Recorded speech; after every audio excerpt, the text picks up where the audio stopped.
Hey friends, welcome back to my channel. Today I'm going to explain a movie called The Fall.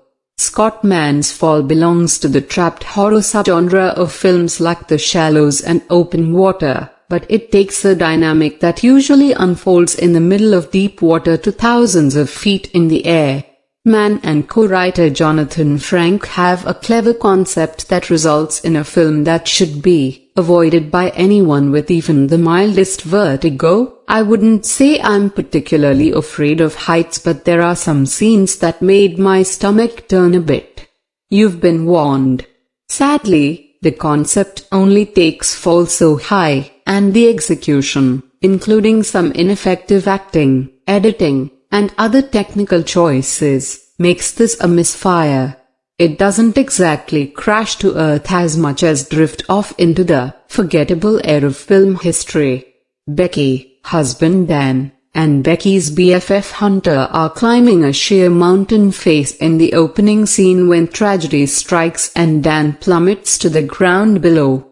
A year later, Becky is drowning her grief in a bottle, avoiding Hunter and her worried father James, Jeffrey Dean Morgan, taking a part so small that it's like a favor to a friend.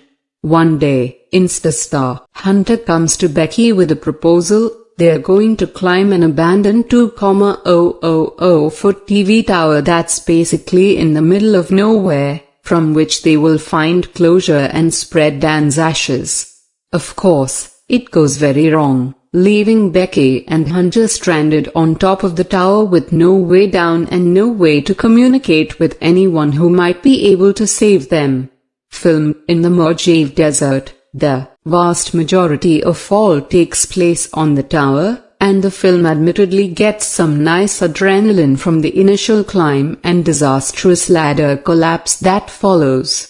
In fact, there's a better version of the film that starts right with the climb, allowing the characters' trauma to arise through their conversations on the way up instead of with a horrendous setup act that's filled with cliches and poor filmmaking. It also would have helped reduce the runtime on a 107-minute movie that should be closer to 87.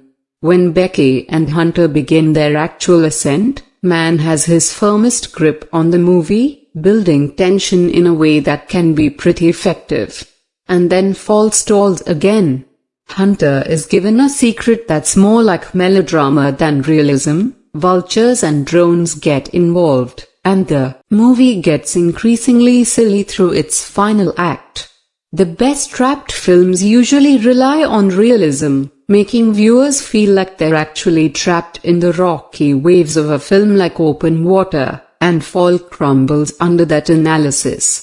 Curry and Gardner give committed performances in physical terms. It looks like an exhausting production, but they're saddled with juvenile dialogue that doesn't capture the terror people would really feel in this situation.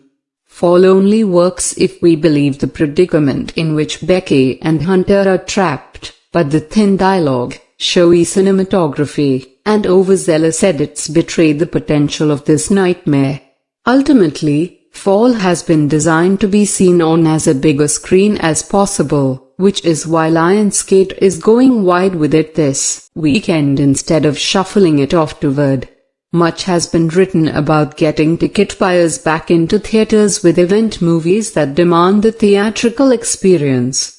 It's too bad this effort to help keep the theater industry aloft will only let viewers down.